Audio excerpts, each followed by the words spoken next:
Why vibe coding isn't enough with AWS hero, Brian Huff. Hey everyone, how are we doing this evening? Hold on. All right, back to the conversation. Shala, I'm sorry, swords, what? MMA, what is happening? What's going on in the background? I had a lot of energy and aggression as a kid, as a youngin. And so anyways, my dad was a black belt. So he put me in martial arts. Mm-hmm. I was with the other females. Apparently I hit too hard and people complained and they put me with the boys team in MMA and that worked out perfectly. So yes, I used to be part of a demo team with weapons and junk like that. So ta-da. You and I have a much more similar background. We have to talk about this offline. This is I need to hear all about this. Brian, hi, welcome back to the show. Thanks for having me. So for the folks that are watching, right when we realized that we had to go live, I was asking Shala about the swords in the back, and then she dropped some bombs, and we're like, "I'm sorry," and I couldn't let that go. So I had to get a little bit of clarification before we continued. Understandable. No. Brian, welcome to vBrownBag. You are an AWS hero. We are very excited so you and I were having a conversation. You graciously came by the house and dropped off a little care package as I was convalescing from my surgery. And you said that you had this talk about vibe coding. And as we all know, vibe coding is a very hot topic right now. And the lead for it was why vibe coding isn't enough. And we've all been playing with it and we've all got some questions about it and everything. So who are you and why should we listen to you about vibe coding, Brian? What a great question. We're just jumping in today, aren't we, Chris? I love it. I mean, this is the getting to know you phase. The audience, you haven't been on before. So we all are dying to know who you are. Tell us more about you. Yeah. No, thanks for having me on the vBrownBag. I'm super excited. So my name is Brian Huff. Why would someone want to listen to this talk? I'll give a little bit of a background about how I got into tech because Chris, as I've told you, I kind of got into this industry very much by accident because I was never supposed to actually become a software engineer. I went to school for public relations and communication. I was thinking like, I'm going to do the marketing thing. I'm good at graphic design. Like I'm creative. I can create campaigns. Like I can think about that type of stuff. So I graduated. I had done like a data analytics course, like the senior before I graduated college. So I was like interested in the data analytics stuff, but I was like, what is this Python? What is data? What is this stuff? And it was always very complicated to me. So I was working in public relations and I saw a hackathon just like over the weekend. And I'm just like, okay, like, let me just join this. Like, this seems cool. And it was like the moment where everything changed, where I was like, these people are dialed. They're shipping apps in 24 hours. Like they can code from their laptops. I was like the moment where I was like, in the Matrix, it's like, you could take the red pill and like do this, whatever. So that was like the one moment where I was just like, I need to jump into this. So the pandemic hit, unfortunately.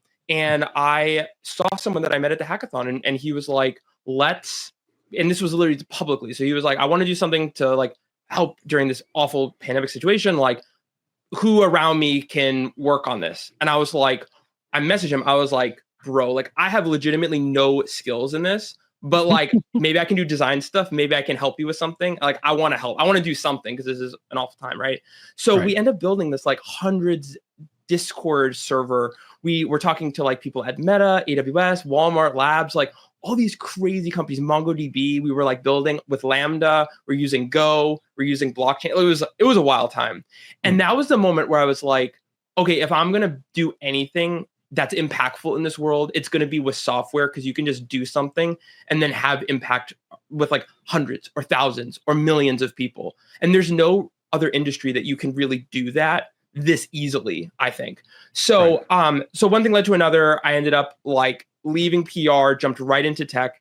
And the reason why this is important is because I learned software engineering. A lot of people think very quickly. It was like 4 years to like really get in the sense of like working in big tech, but like I was dialed, I was hooked, I was really about it. And I got to learn a lot of stuff. Then AI comes in, and then I find myself like unlearning a lot of stuff that I had learned. So you sort of are like, you learn the things to get you where you need to go. But then I was using AI as this like supercharged tutor to be like, well, actually, you could do this more efficiently. Oh, you actually should probably do it like this.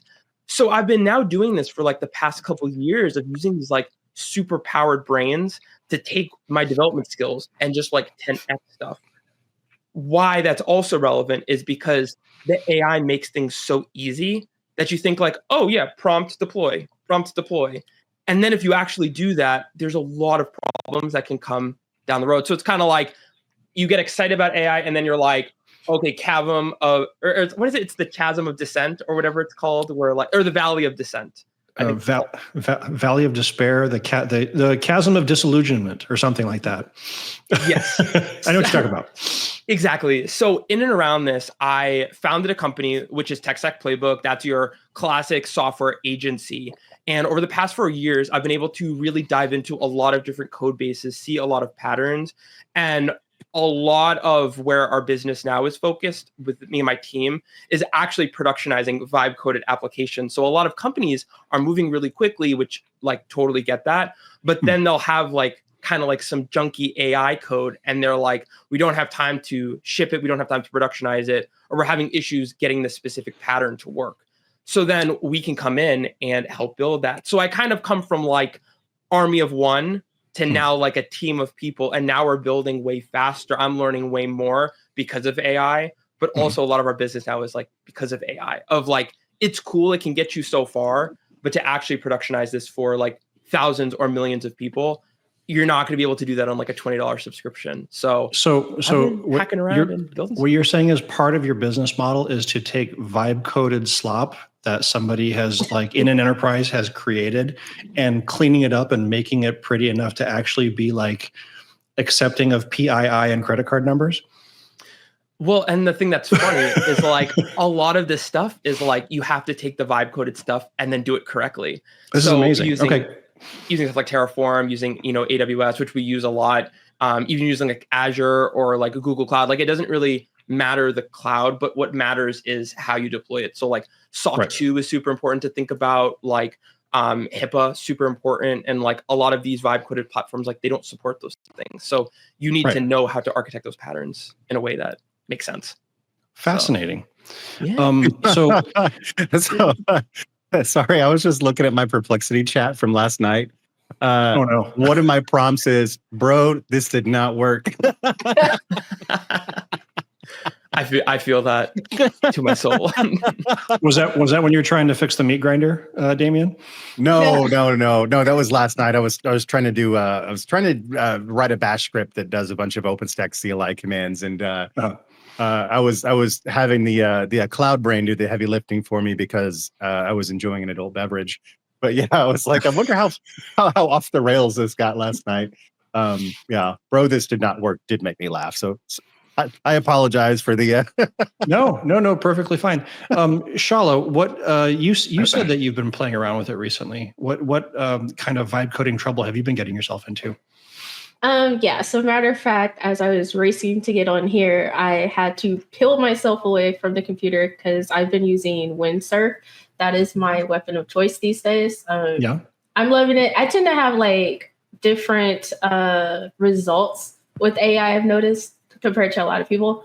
I guess just how I interact with it or whatever. But anyways, what I'm liking about it is it does help me learn even quicker versus having to try to go find tutorials or ask a teammate or try to go read some book, which I suck at reading documents. Honestly, like it puts me to sleep. I'm a visual person.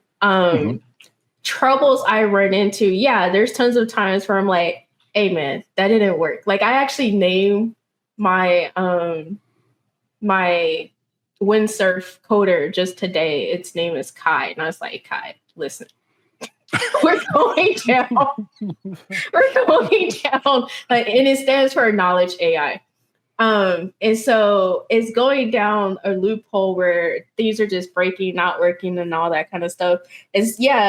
I am very thankful for the knowledge I do have, because just today I trained it where it's like, hey, before you start editing files, because they'll just go gun ho about it. I'm like, hey, tell me what you're thinking about proposing to do. Walk me through it. And then before you edit any file, you ask me, am I ready for you to edit the file? And so we got a good little working relationship right now that's going really well. But yeah, there's some stuff once it starts walking through its proposed edits, from the knowledge I have, I'm just like, bro, that's not going to work. And I'll tell it and I'll be like, blah, blah, blah, blah, blah. And they'll be like, you know what? You are absolutely correct. You have a sharp eye, blah, blah, blah, blah. So yeah. Yeah. Flattery will get you nowhere, Clanker. Which I guess is a slur now. So who knows? Neil Tropolis just said that they miss us on Twitter. That's really sweet. I Thanks, miss Neil. Twitter. Yeah, exactly. I miss old Twitter too. And yes, nice. yes, Shubba, we do read the comments. So be nice and respectful. Obey the code of conduct, please. So Brian, why don't we get into it? Because if you are taking AI slop and turning it into enterprise level presentable stuff, then I am very excited to see this, see what you got. Do you know how to present on StreamYard? That's going to be a great test of my abilities. Okay, at the bottom there's like a little plus sign. Click on that, and you can either share your screen totally, or you can share like a image file or a video file. I'm assuming you want to share your screen. Ooh, yes. Let me see. Actually, I'm gonna share it on a different window. So speaking of vibe coding and putting it into production, there was some thread I was reading. Maybe it was Blue Sky. I don't remember where it was from. But anyways, this guy had like been vibe coding with the production database, and I think the Replit AI wiped the database and was lying to him about it. And and then said he couldn't restore it when he could. There were snapshots, and it denied that their snapshots existed. Yeah, like if they had listened to it, it would have deleted like 9 days of or like the entire production database. It was amazing. So I guess that's like probably step one when you know of his presentations, probably like don't hook it up to prod and then let it make changes. No, like why? I don't know, man. I don't even want to touch pride, let alone AI. Yeah, what's funny some is folks are a little bit cooked in the skull, I think, with this AI stuff. all three of us have been around the. Brian went somewhere. I don't know where he's at, but we all have been around the block. Oh, okay, he's back. We've all been around the block, and we've seen the comings and goings of not only different generations, but different like silver bullet tech stacks. So like virtualization, containerization, the cloud, when the cloud came out. So I think the intersection of the latest generation of people coming into the industry and the rocket speed advent of AI has got a lot of new people in tech going, oh, okay, well, I'll just hook AI up to everything without talking to like the old farts like us to like, you know, tell them the war stories of why you should never do that. Yeah. I think we're going to see a lot more of those kinds of stories before we like get some really decent guardrails. I mean, MCPs are a good start, but they're nowhere near what I would say is trustworthy enough to hook my bank account up to. That's not going to happen. And the other thing I was going to say too, it's also interesting they're calling it a epidemic or whatever, or a crisis that's happening globally, where people are not socializing with other people; they're socializing with AI. I saw that. Yeah, kids are spending more time, especially. It's super unfortunate, but kids that are like in not great home situations, they're confiding in their AI therapist as opposed to like talking to a real adult that can give them like actual real good advice. Yep. And I've seen some really ugly stuff, like the AI, like telling them to kill themselves or hurt other people. What? Yes, I've seen a few reports of just like Hey. insanity. Yeah. Oof. I don't know if I should have even said those words on YouTube. We might need to bleep that in post. I'll take care of it in post. I think the word is unalive now. I don't know. Oh yes, whatever. Yeah. All right, Brian, are you back, or are everything? Are you okay, bud? Oh yeah, I was just fixing a light. trying to make sure that a light stays on. It's the home. Sounds like a hardware problem. Yeah. Honestly, I'm just a software person. Like, let's get into it. Why isn't vibe coding enough, Brian? Yes. Why isn't it? Such the question. So, and I want to also preface this of like, I'm learning a lot of stuff every day. So I don't want to come across as like some guru or some expert. But I just want to share a lot of the things that agree to disagree. You're an AWS hero. I'm gonna put my cards in. No, I'm sorry. Go ahead. I mean, I think it's like I was very skeptical of AI when it first came out, and I was very like, oh, why would I need like an LLM? Because like I've spent years doing these things, and the one thing that I've learned is that if you're overly confident about something, you're probably wrong, and that stems into so many different areas. So that's kind of where it's like whether it's coding or like fitness or life or business or finance, whatever. It's usually like if you're overly confident about something, you probably are missing a like very big aha moment.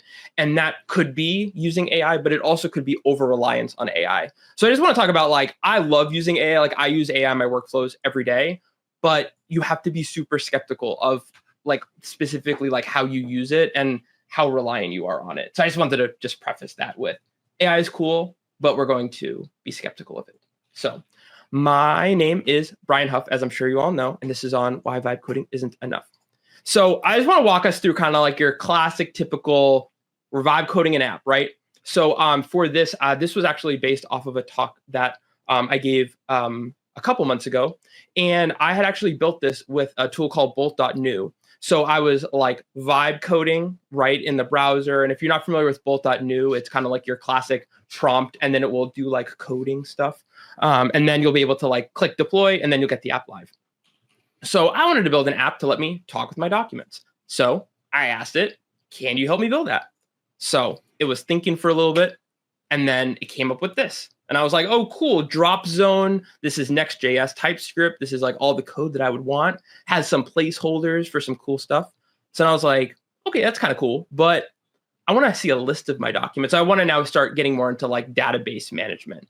So it says, yeah. So it gave a placeholder of like where you could start storing documents, and you could implement a database if you wanted to, but I was just kind of mocking this up for now. So then I was thinking, okay, I want to see conversations. So conversations is interesting because if you've ever worked with chats, you have to sort of create like partition keys or do like a sort key that can track like the user with the conversation. And then you have a list of messages, but then those messages are tagged of like, it's you versus them. If you have like many people in a chat, then it's like you versus other people that can also be in that same conversation, but someone needs to be added to the list of participants to be in that chat to see it. If you remove somebody from a chat, like that's where you can get really down the rabbit hole of conversational, like database modeling, which is like, that's a talk within a talk, not given by me, by somebody else. But I sort of wanted to think like, how can I have conversations with my documents, right? So it's going to start thinking for a little bit. And then now you get some chat history. So now this is going to start. And obviously this was like very simplified because it's literally just me talking to an AI. So it's very simple. Like only the user that's logged in is going to be talking to the document, and it's going to be able to track those much easier than needing to do like auth for other people associated with the common conversation.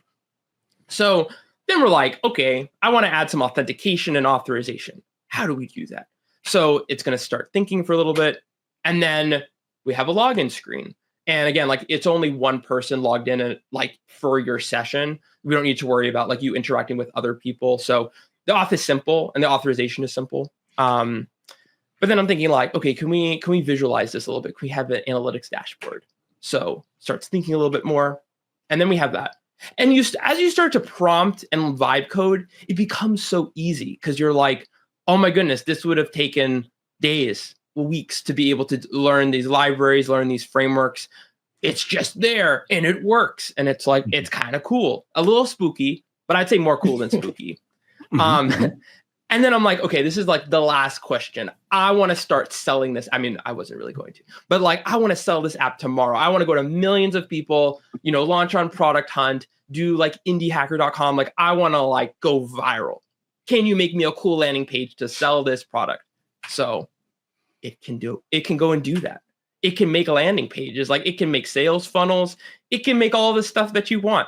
So then you start thinking like, okay, my Vibe coded app is ready for prime time. I'm ready to get users integrated with Stripe, you know, or Lemon Squeezy or whatever your PayPal, whatever your payment provider is, except you're not. And you wouldn't know this unless you actually dove into the code that it made and you understand exactly what it did. And this is super, super important because there are so many problems with these apps if you don't actually know how it built it. And a lot of these platforms, you sort of get like some vendor lock-in where it kind of does it in like a behind the scenes curtain. So you don't actually get to see some of the packages. You don't get to see some of the code. There's certain things that might be withheld. So then you don't really know like, oh, is this using the latest version of this? How did you actually like build and deploy this code? How, like, if this reached 1 million people, like what would happen? There's not a lot of that understanding. And from a very important security perspective, zero trust architecture is an enterprise must. In secure dependencies, you need to know if it's using code with vulnerabilities. And you're going to see that there's actually quite a lot of vulnerabilities that can come if you don't do NPM audit and you actually understand like what the app is building. DDoS and bot attacks, these are on the rise, and especially being able to like manipulate an app and like if you have an LLM, being able to like get access to the agent behind the scenes. Rate limiting and span monitoring, like these are things that you need to make sure your app has. RBAC, which is role-based access control and granular permissions, being like we just talked about, being able to make sure if you have a conversation, you couldn't like manipulate it so that you could get access to other people's conversations. Because if you're having conversation with private documents, like I should not be able to get Shala's documents or Chris's documents or Damien's documents, and they shouldn't be able to get mine. So there's a lot of these problems that can come up if you don't actually know how they built it. And one of the biggest ones on a payment side is denial of wallet. So this is where like, if you don't rate limit or limit what your users can do, you might just have people that are like using your app as their LLM of choice. Because if it's not really being tracked, there goes their $20 subscription to some other LLM. They're now using yours. And if you have a free plan, well, now they're just going to be racking up tokens. They're going to be racking up, you know, your bill. And you're going to be like, oh my goodness, why is my bill like $1,000? And these all sound like crazy stories. But if you go on any social media platform and you look up vibe coding or like vibe coding problem, there's so many posts of people that were like, oh, my app was taken down, or like, oh, this didn't work, or something like that. So you really got to think about like these problems because they're really important. They might not be important if you have just like 100 users, but let's say you spike overnight and then you have like thousands of people. Well, then now you actually have a problem because you have to prepare for scale before you actually have it. So that's like the catch-22. So the $1 million question we have to ask is, are we prepared for 1 million users? And the answer needs to be yes. And I feel like I always try to inspire people and encourage people to think like maximum viable entity, like not like minimum viable product, like maximum viable product. If you were to have an app that was shipped to like 1 million people, that'd be amazing. So like you should think about that. Like you should think about like, if I build this app, it could have 1 million users. That'd be amazing. That'd be super cool. You want to prepare for something like that.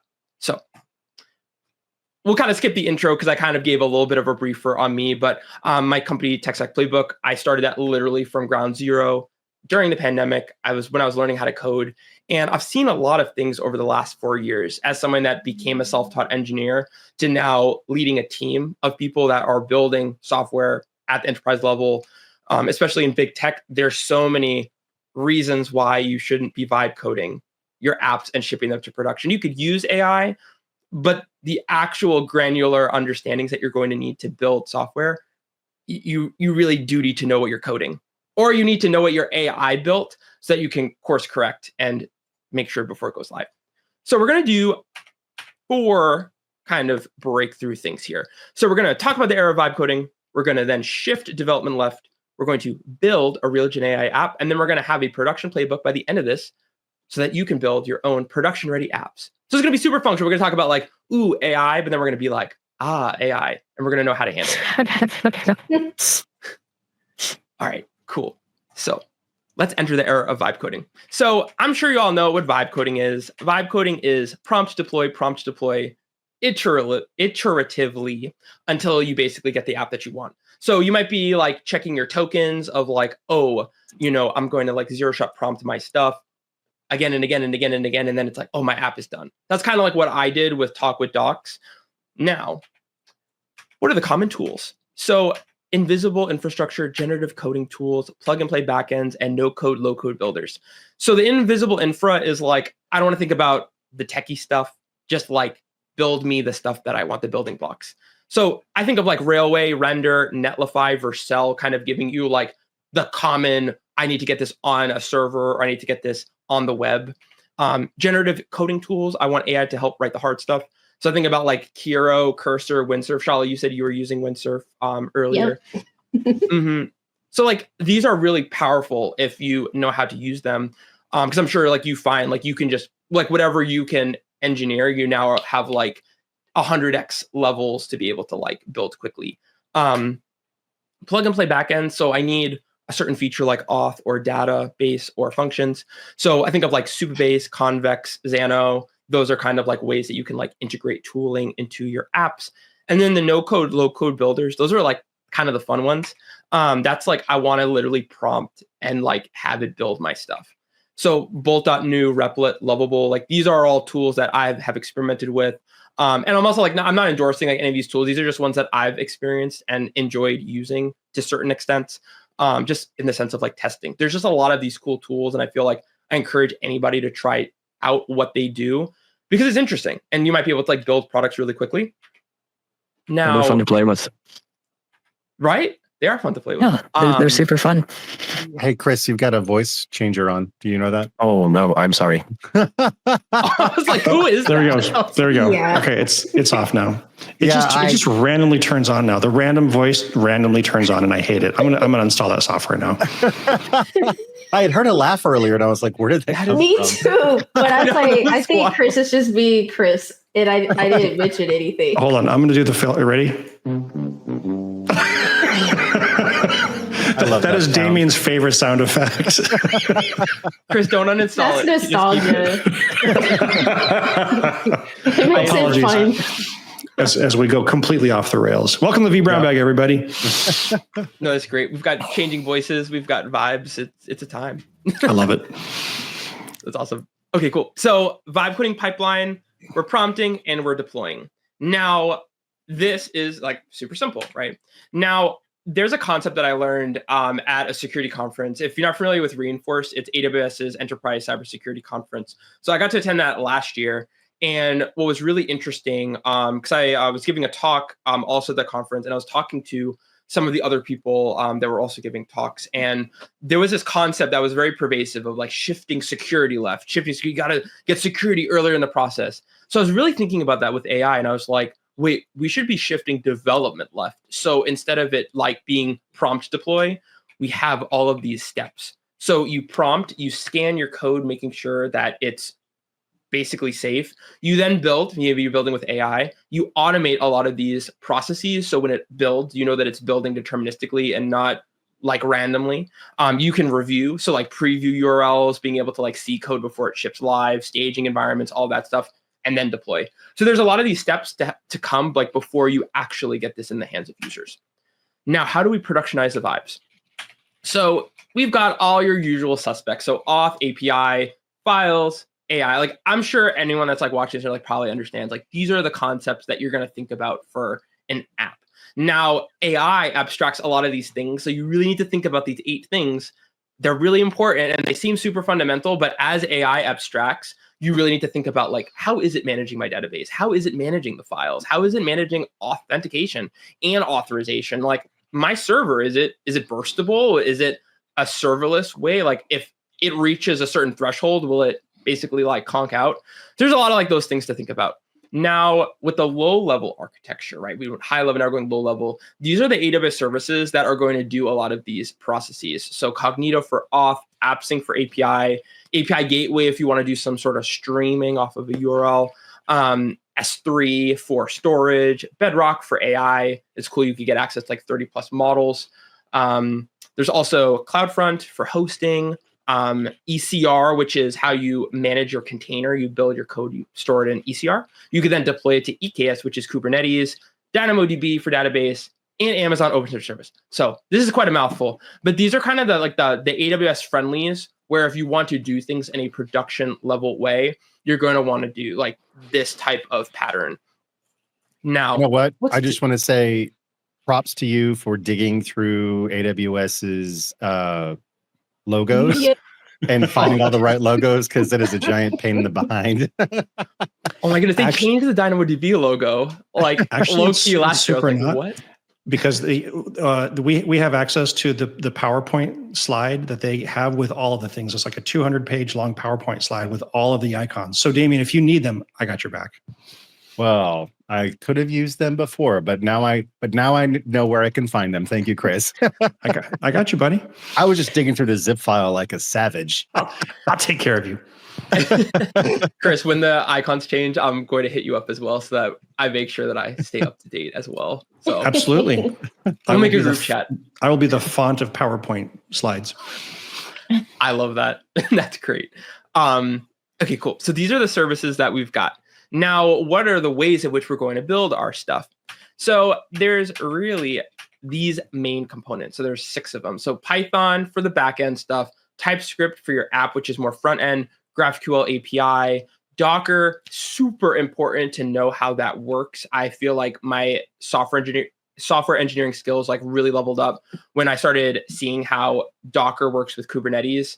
Just like super important skill, just in the sense of like what are the jobs, like what are people hiring for, like understanding like infrastructure as code as well with CDK or Terraform or serverless framework. Like basically these are super important for cloud, and then these are super important for like developments of servers and apps. So highly recommend that stack. Now the question we have to ask is our app secure? The answer to that question is probably no if you buy it. So I want to show like no. Definitely no. And I really want to show this because this isn't like, oh, like this is marketing speak. This is a real thing. I took the screenshots. I have the receipts to show this. So we're going to look at like the front end. So I did deploy this with bolt.new, and bolt.new is great. It's just like, I do want to show like real problems that can happen.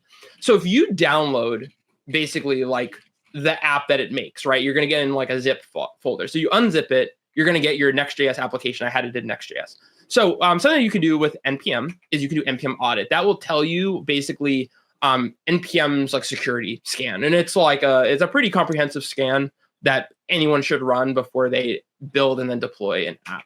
So there were actually 6 vulnerabilities in this, one of which was critical, one of which is high, and 4 is moderate. And you think like, oh, those don't really matter. But the thing that's really important with vulnerabilities is that if there's something that's critical or something that's high, chances are the code expands to other areas, so that 1 critical might become 2 critical, might become 3 critical down the road. And if you are shipping apps that have critical vulnerabilities or high vulnerabilities, like that's not good. And there's ways where like the hacker people can like go into your app and like kind of surveillance it and test a bunch of stuff and be like, oh, they probably are on this version. Like this is the attack pattern to do this. And this is like a real thing you have to think about. So what do we do with this? This is like, oh my goodness, what did this AI make me, right? I mean, you could ship this live, but like you shouldn't. Like, why would you do that? So I found that you can use Amazon Q, and this is not like marketing. This is actually a great use case, I think, of Amazon Q, despite a lot of other things. This is a really great use case because I feel like AI, people are trying to throw in AI everywhere, but this is a very slick implementation of AI that I think will help a lot of people. So literally what I did, I copied the package.json, and there's like a little dot. You can just like, it's an extension. And I just said, send to prompt. So like right down there. What it ended up doing was thinking, and then it updated all of these packages. And I'm like, not even joking. Like it was like magic, because usually when you try to do like NPM upgrade, you'll like NPM upgrade something, and then it'll be like, oh yes, but like now this is like not in sync, or like you can't update this because this package is in alignment. It depends on this thing. And if you've ever had to do this, it's so frustrating and it's wild. So this was able to just do that. And then I was able to take 6 vulnerabilities and turn it down to 0. And this is like a real thing that happened. This wasn't like, oh, I'm like playing around and like photoshopping it. Like this is a great use case, I think, for that type of AI. Super baseline. Like it's nothing really up my sleeves. No, nothing up the sleeves. This is just like a really simple way to just make sure before you build your code that like it's on the latest stuff. Okay. So now, is our infrastructure scalable to build and deploy? So now we're going to focus on the backend stuff. So CDK is a really great way to build. I think on AWS, it's native to the cloud that AWS, like all the services. It's usually like when AWS releases services or feature updates, CDK is usually like one of the fastest to like adopt that. Also, Terraform is really great too. I don't cover Terraform in this talk, but I use Terraform and CDK like. You don't have to butter me up. This is a third-party agnostic podcast. Terraform is I almost feel like this what is sponsored by HashiCorp and AWS. No, like I would say like 60% of my workloads probably are like it might be like 50-50 Terraform versus CDK, because it kind of depends on like how are you building like the different types of apps. But and then serverless framework maybe for like a 20%. So awesome. That's kind of like what we do. But yeah, so you're gonna CDK init. And this was creating the app for the backend. So I was making the server, the part that you're gonna actually talk to your docs with. And this is how you activate the virtual environment, and then you're gonna pip install all the requirements. And all the code for this, there's a QR code at the end of this talk, so we'll be able to talk through all of that. But don't worry, you don't need to like take lots of notes. But this is sort of what CDK will bootstrap for you. And these are kind of like the main components of the app. But mainly the app entry point is what you care about. And then where you basically make the stack definitions, that's going to go in there. So when you're building and deploying CDK, you CDK bootstrap to your AWS environment. You're going to synthesize the formation template, the cloud formation template, and then you're going to deploy it. Now, this is basically the app. The user is going to talk to an app, and the app is going to talk to the server. Now, if you're actually productionizing this is really like what you want to have. You want to have like multiple availability zones. You want to have multiple Kubernetes clusters. You want to be able to have a lot of these like elastic load balancing, EKS deployments, like EKS talks to EKS within the same VPC. This is sort of your securitized pattern for building. And this is the thing where like, how do we know that it's secure? If you're building something like this, this is how you know. If it's building it in the cloud, you don't really know like what's happening. So how do we build this app? So we're going to build our app. We're going to use I use GitHub, which like you probably like could use. So you could automate this process. You could also run this locally, but you just need a Docker file, and you're basically going to like build your app. It's going to create sort of an output, and then you push that to ECR. So ECR is where you're going to basically like hold the bundle of your container for this app. So once you push that there, then you're going to start building out your Kubernetes stack. So this is where we're going to be able to like define this. I'm not going to get like too much into the code, but that's where you would like define your availability zones, making sure that it's distributed across different AZs just for resiliency purposes.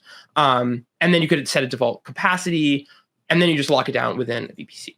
Now you have your app deployment and your load balancer. So we're going to do some IAM role configurations. There's a lot of IAM components that come in here. And this is where, like zero trust architecture of like this service can talk to this service, but like nothing else can talk to it. And that's like really important in the sense of security, because you don't want like your app to also be consumed by something else. So there's a lot of Kubernetes things that are like in this, but just the IAM with EKS is super important. So now when we deploy, we're going to deploy our EKS stack, and then that's what's going to do this. So it's going to basically create 2 different availability zones with node groups, with Kubernetes pods, NAT gateways in there, and then elastic load balancing around the app. Now we need a content distribution network. This is important because you need SSL termination, global distribution, WAF integrations, and DDoS protections. This is kind of like, it's not just like an add-on in a lot of these like vibe coded things. Like you actually need to understand like what does the WAF do? What does the DDoS protections do? Because a lot of these like platforms will say like, oh, we have bot protection, but like, what does that actually mean? Like, does that mean like if like a bot just tries and it's like, oh, I tried once, like I'm out of here.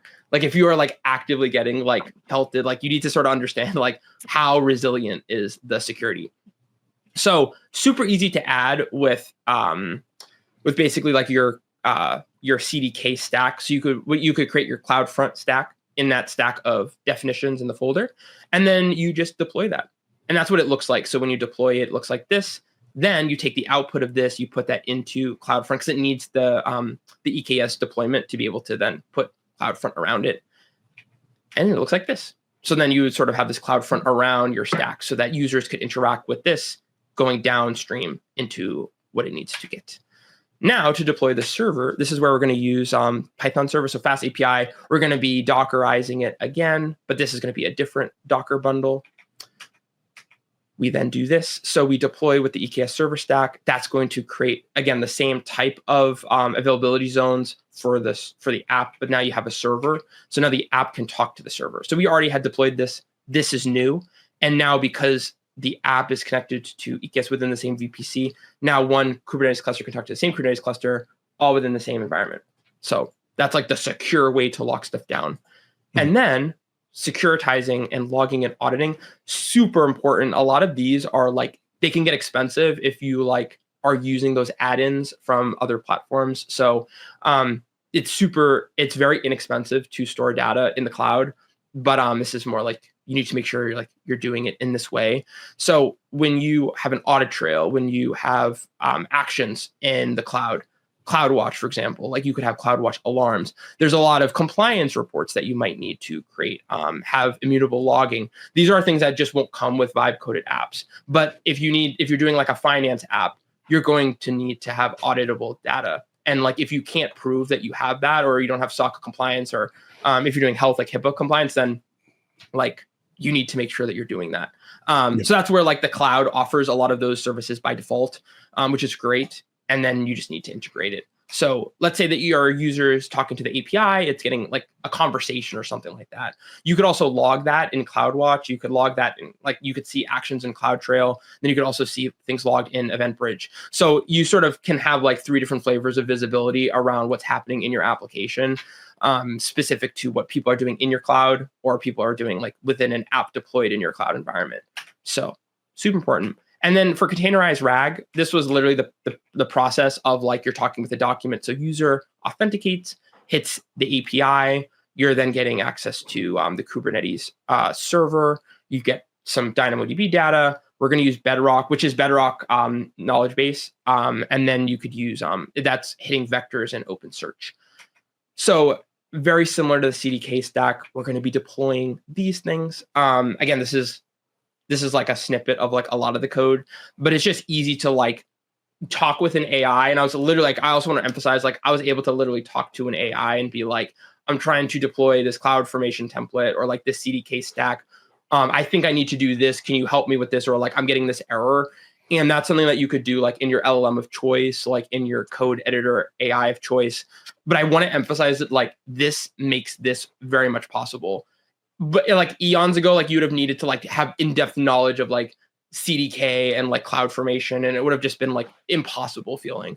But now with AI, like you can also feed documentation into it. The AWS MCP server is really good too, because you could like prompt your AI with that, and then it can scroll over all the AWS docs and context. So there's a lot of stuff here. But you need to do the OpenSearch stack, and then you deploy the Amazon Bedrock knowledge base stack. It's like 1, 2. So then if you want to sync the knowledge base, the user is going to be basically hitting documents. There'll be an event bridge to be able to then have that upload process happen. And then that's going to sync the vectors around the knowledge base with OpenSearch. So you could do this a number of different patterns, but like with Lambda, it's just easy to have an ingestion job. And then it would just be able to sync your vectors super easily. So another super important thing, uploads that are malware free. So if a user just uploads a PDF or a photo, like is like, what does that mean? Like you're just like storing it in blob storage, right? So not quite.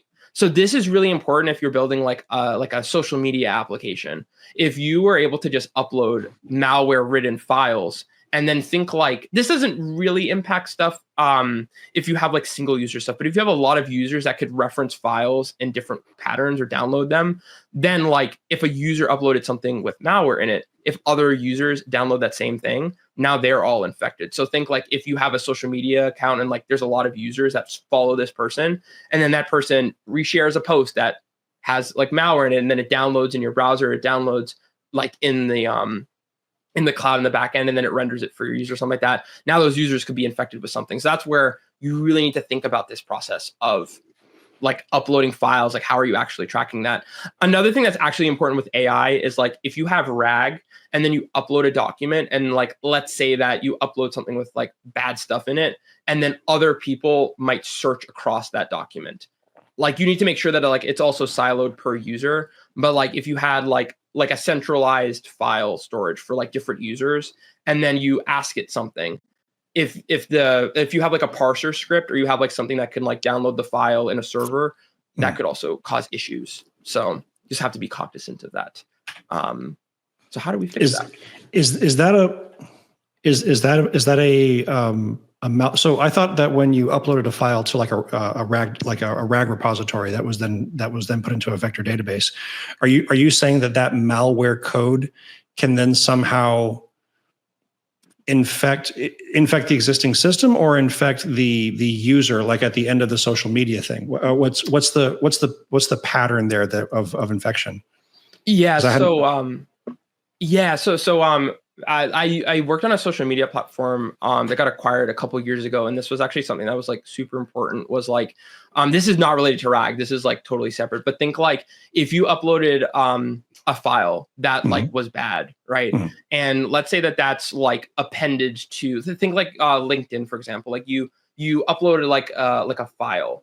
So let's say that in the sense of when like certain metadata might be extracted from that file, it might be downloaded in the back end server, like when it's processed. So if you have like a vibe coded app, it's going to be processing that file to some extent, but like you don't exactly know like what's happening with that file. Like the vibe coded people have to like figure that out. But if you have your own platform and a user uploads a file for like a post, but let's say that post like file is bad, right? If that downloads into your browser to some extent, then like if other people were to see that post, it might download something to your browser.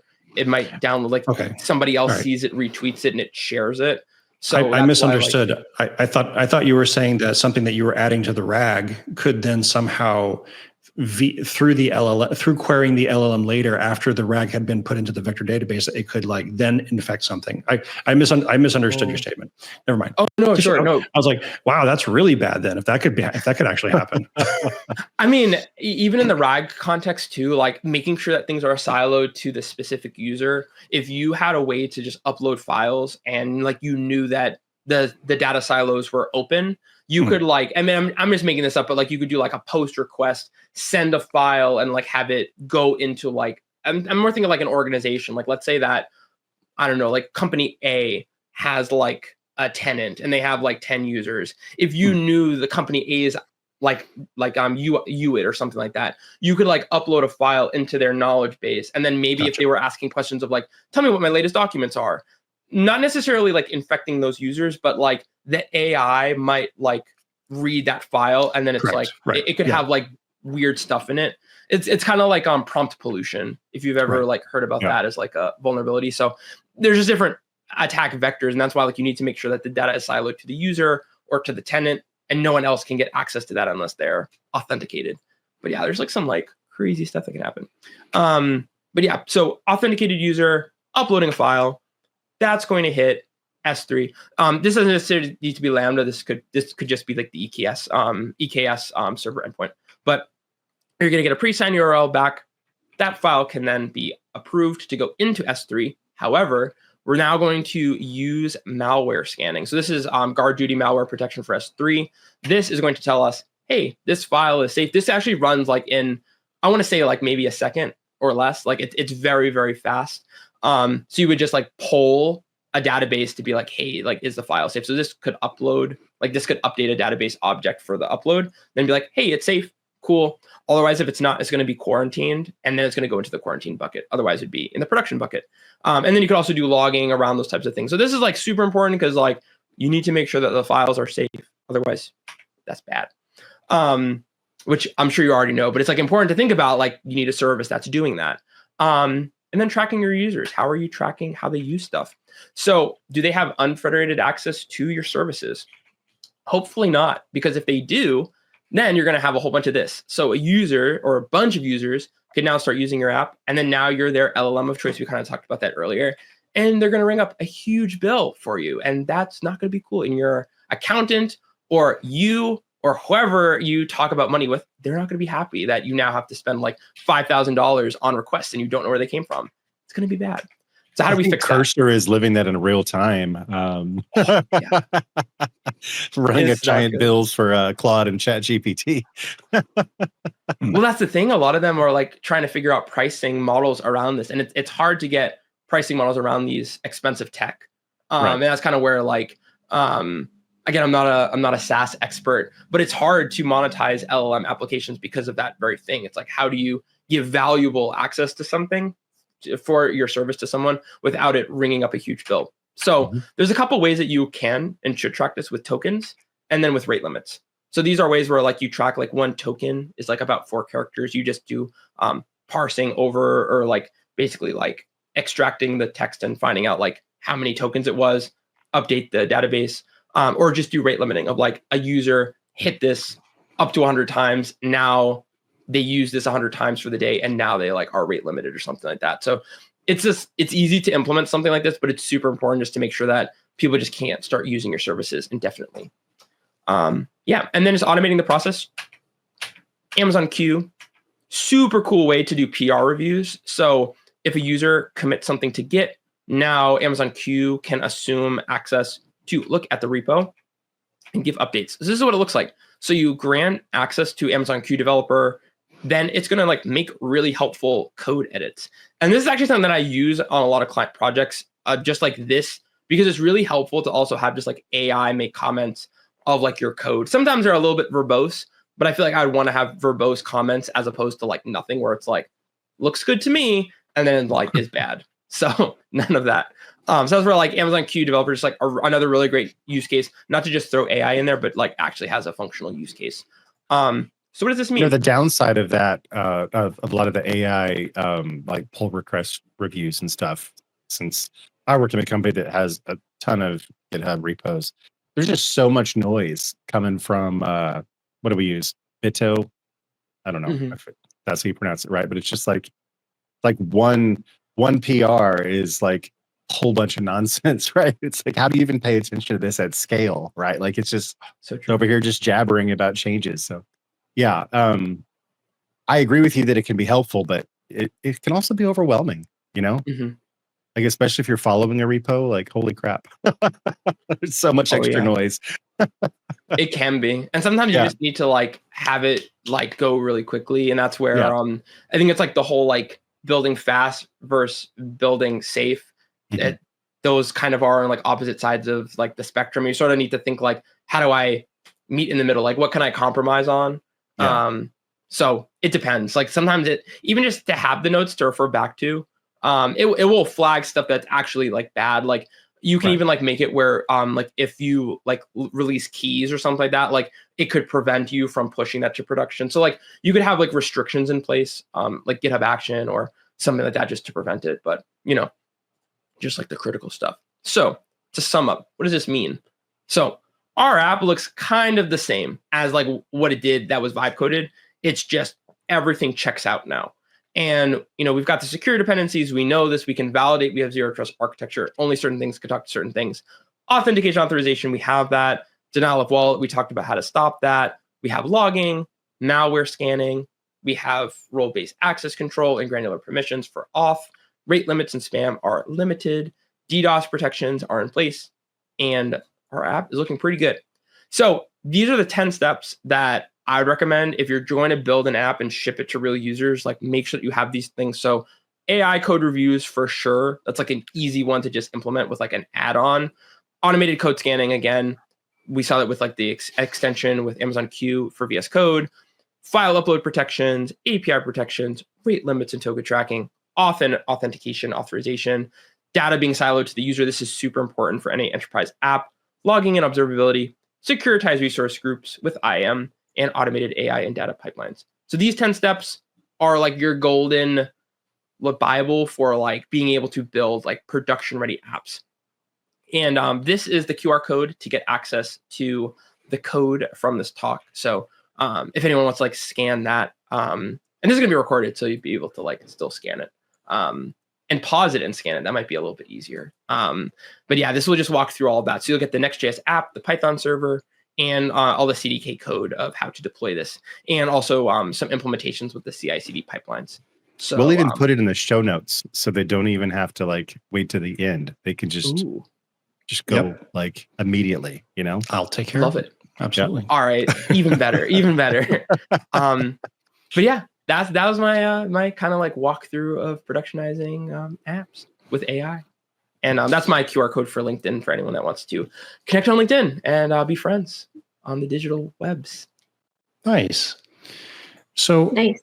the checklist that you just ran through is very comprehensive, and I love it. I mean, it rings true to like my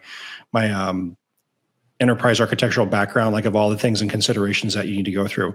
This is what you do for your business. This is the thing that you go into companies and run them through as your day to day, right?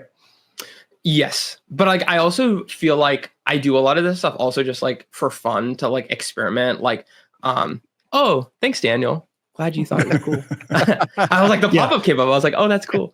There's a ton of people saying this is awesome stuff. Nice. There was also this one, Brian, which I'm dizzy. Same. I'm dizzy as well. Oh, think about me presenting this. I'm dizzy.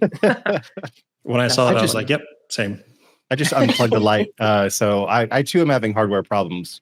So the light, they'll get you. That's story of my life. I uncrossed my legs and pulled the light out of the wall. So oh no. Oh, I know that feeling. But yeah, so Chris, so like yes, I do this like for like work, but I really like this type of stuff just to like experiment and learn. Like I do like stuff like, I mean, because we follow each other on social media, like I do make a lot of content, and like I do like just like putting stuff out on YouTube or sharing guides of this type of stuff. Because like when I was learning how to code, a lot of this stuff was very daunting, and a lot of this stuff was very intimidating. And I feel like the more people that understand security, the more people will be able to build like real apps. Because think about like if you were able to build something that was really valuable for people, but like you made like an egregious error, like your app might not be able to like be viable and stay online. So like if you knew stuff, it's like what's the knowledge you wish you knew before that?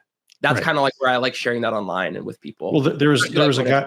There was a kid that designed something, and he got up to 100,000 ARR like within like 3 days of vibe coding it. But then he said it out loud on social media, so that attracted all of the hackers, and they compromised his backend database. They exposed all of his API keys, which he had hard coded into his environment.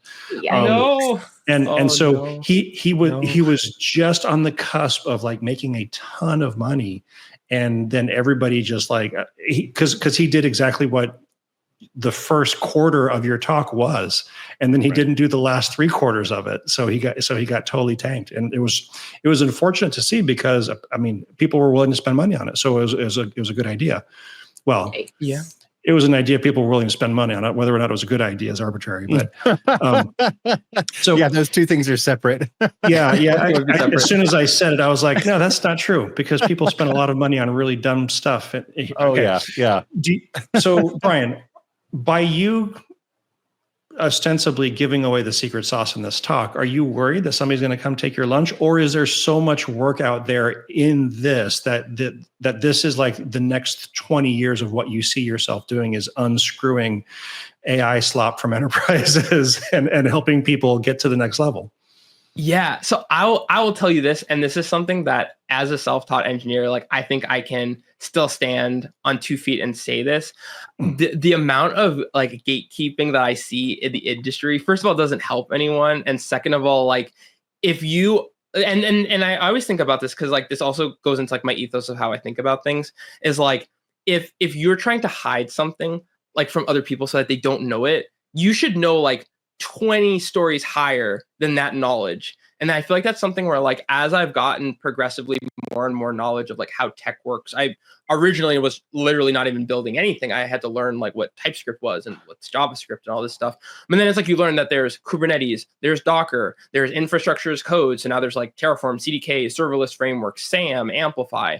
And then there's like all nuances of like how do certain services work? How do you do authentication that's with email, with this? There's so many things to build in tech that like if you're trying to gatekeep stuff, you probably don't know enough. And that's something where like I honestly try to check myself of like, do I know enough? And that's why I like sharing things, because it will also reinforce to me like, do I know enough to build it? Do I know enough to explain it? What are those people going to ask questions of? Those are the types of things that like I should be learning. So like in a sense, like I'm happy to give away the knowledge and the insights, but I think there will be a lot of people that will like not listen to this. So that's kind of where I'm like, if I could help you solve like $100,000 mistake or like a $250,000 mistake, right? Well, that's great. And also like maybe like I might want to hear more about like what you're building. Like I'd rather hear that like you built it and you did the security stuff and you use like knowledge from the internet, because that's literally how I learned. I made some of my best friends in tech when I was learning how to code, and I just had people that would be like, hey, like people that are like big tech, like Fang Mang level people. I would just be like, hey, like I'm really struggling with something, like can you help me? And like there were people that were like, not everybody responds, but there's like nice people that respond. And a lot of those are like our friends. And and that's where it's like you don't know the impact that you can have on someone. So I always think about that of like, why gatekeep when you could like empower someone's life or someone's company or someone's livelihood? Because like that's literally how I got into tech, through being helped. So it's like if you're gatekeeping, you probably don't know enough things. But also, like, why are you doing that? Because you could also impact someone. So that a little preachy, but that's like a lot of my ethos of how I think about stuff. Dude, that's how vBrownBag got started. We all rise by lifting others. So that's that is the ethos of what we do. And I wasn't meaning it from the gatekeeping perspective. I just meant it from the opportunity perspective of do you see yourself is the landscape of what you see is the amount of work that's going to come down the pipe in the future. Is it now going to be a lot more of this and a lot less of, I guess, classical infrastructure building? Yeah, I mean, I still feel like you're going to have to know how to build stuff, kind of like even take like communication, right? Like you used to need to like you do like quill and pen. And then you do typewriter. I mean, I'm skipping a lot of steps, but it's kind of like now there's a picture in there smoke somewhere. Signals, and then there was the.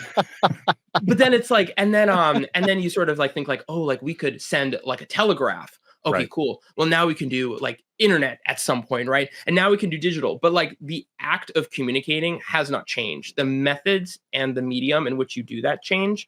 And I had a really great conversation with one of my colleagues in New York about like a month ago, and I was like on the last day of the New York Summit, and we're on like a rooftop, and we're talking about this, about like what are we doing to basically keep our jobs, our livelihoods. And I was thinking about it, and I'm like, tech is probably going to change a huge amount.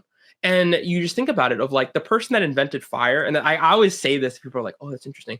The person that invented fire probably hates the person that made like the lighter, where you think just like this big lighter that you can just like wield fire in your pocket. They probably hate each other. It's probably the fire person hates the other person more. But it's like, you think about it, where like innovation is very disruptive and it just comes like that. So you have to be agile. And that's something where I'm thinking about like a lot of where I think I built my career in was like, give me your toughest tickets. Like I want stuff that like there were teams of people that were like, I don't know how to do this, or like we struggled with this. And like, we need like serious help. And I'm like, okay. And I just feel it's like going to the gym. It's like, there is always a way to get stronger. There's always new weight to lift. And that's where I feel like with tech, the methodologies will change, but there will always be a need to build something. Because it's like, if there isn't a need to build anything, then like we're in trouble. Because that means like we've solved all the problems in the world, which like will never happen, or like no one's building anything. You know what I mean? Like it's the impossible problem. So I feel like there will always be a need to build things, and there needs to be people that like are excited to do it, but to not be discouraged about AI. Because I think AI is causing a lot of like FUD, just with like being like, oh, AI is able to do everything. And then you talk to like real engineers, like think about the apps that you use like every day, like Uber, Airbnb, like I don't know, Lyft, like Gmail, Outlook. Like, yes, those engineers are like probably using AI to some extent, but they're not like putting it on a $20 subscription. It's like, oh, like the Gmail server is failing for like fetching new inbox for like millions of people. Fix it.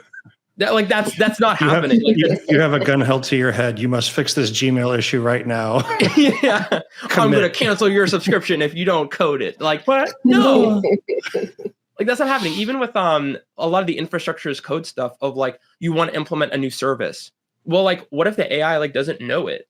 Then like you're going to need to be human, hands on keyboard, and like maybe work with an AI to like prompt it of what to do. But like the act of building will not go away. And that's where like a lot of I talk to a lot of people, and like I also have a program called Profit with Cloud, and like I like mentor a lot of people like in that of like here's how to build apps, here's how to build stuff, and like it's cool seeing people go from like I didn't know how to code to like I built something, and like I understand the process and I know how to build it, and I love that. Like I love seeing that, and I want that to be more apparent, and I'm hoping that like people don't get discouraged from AI of like, oh, I shouldn't learn how to code because AI is going to do it, because it's like they're also selling you something too. Like they're selling you a product. The marketing is very strong, but like you have to sort of take, and I used to work in public relations marketing. I know this, like you have to think about how many billions of dollars are being sent out to like convince people that AI is like, you know, viable entity. Right. And it is, but like you have to separate the marketing advertising from like the reality. And the reality is you can use AI, but it's not like it's literally, you know, Altman's job and Musk's job to be a hype machine so that the sweet money can keep flowing in. I mean, it's true. The part that I don't understand is how do you have a multi-billion-dollar valuation on a company that's got an ARR of $100 million and a monthly burn of $200 million? It's like the math isn't mathing. So how is it that valuable? I know. It's not. It's a house of cards. There's actually a really great article I read by Ed Zitron. It was talking about like the like NVIDIA, like how much money is going into NVIDIA as like propping up a tremendous part of the economy, right? And so like this AI marketing powerhouse is like kind of just generating out of thin air. Like send me the link to that article. I want to read that. Okay. Yeah, same here. But Brian, I totally agree with the. I've been using the analogy of, yes, AI can tell me about a library that I didn't know about or help me to get to a thing faster. But the idea that I'm trying to implement, it can't figure that out. It'll say, oh, well, you can, if I can break it down and give it the chunks and say, oh, how do I do this piece? Then I'll say, oh, well, you can use requests to do that part. And you can use whatever to do the next part. But the thing that we're trying to like construct, that still has to come from a human. So Brewster's Millions. We were just talking about that last night. That's so weird. That's 2 Brewster's Millions references in 24 hours. That's so odd. I'm sorry. Okay. We are actually over time, but Damien, Shala, did you guys have any additional questions? I mean, this was fantastic, Brian. Thank you. Yeah. No, very good. Very well laid out. No notes. It's a good job.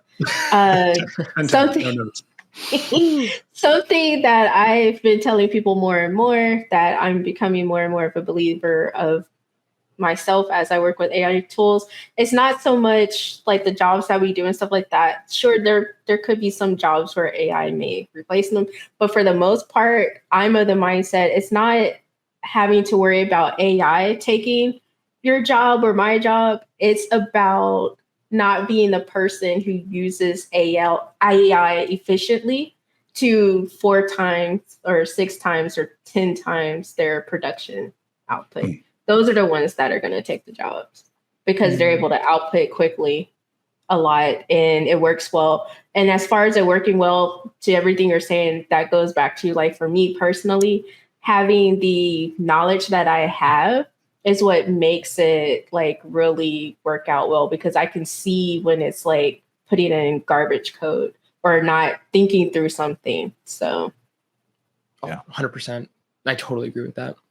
Yeah, it's like the people that are going to be creatively using these tools. Like even I posted this on LinkedIn and I got a lot of interesting feedback. I built an N8N automation that is like a research bot.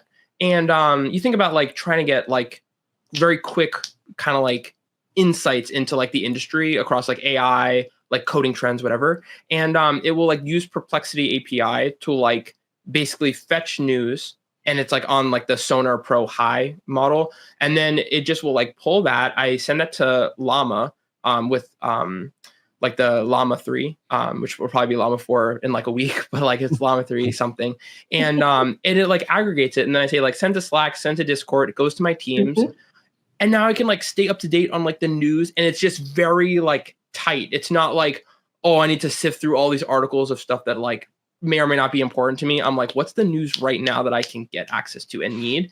And I was like, oh my gosh, this doesn't even cost me anything a month. I think it's like maybe like 50 cents a month to like execute all of this stuff. And I'm just like, that's crazy to be able to have that where like I have a news briefing agent that can do that. And that's like not like marketing speak either. That's just like helpful tools. So I started talking to like my clients and I was like, do you know that you can do this? And like some of them that are like techie are like, oh, for sure. But a lot of them haven't even like checked out those tools. And that's where I feel like, Charlotte, and you did this like, on N8N? Yeah. I mean, you could also build. Did you write an article about that, or do you have a piece on that? I wrote a LinkedIn post. Do we count that as a blog post? It was that. No, that counts. No, sure no, it does. Sure it does. No, you darn people younger than me. Adrian, I'm ashamed of myself. But okay, I'll do a blog. How about that? I will turn it into a blog post. It's gonna be an amazing blog post. But like, I have so many thoughts about it. Like, just the ability to make your own tools. I feel like that is a trend. And like, Charlotte, to your point of like someone that uses AI. Like, I didn't know how to do a lot of this stuff, but I'm talking to an AI and I'm like, I want to do a research agent, but I have this thing and I have N8N and I have access to these models. Like, what can I do? The thing though is that like the AI can tell you what to do, but you still have to execute it. I'm actually kind of hungry now that he said chicken dinner. Oh, I'm starving. I've been eating cold all day. Okay. I'm really hungry too. Okay, well, we don't want Chris to get hangry, Shala, on the back end of this. So let's end this now. Everybody, thanks for coming by. Neiltropolis, ping me. We'll get you hooked up. Brian, thank you so much for stopping by. Yes, and we will see you all again next week. Okay, bye. Bye. Bye.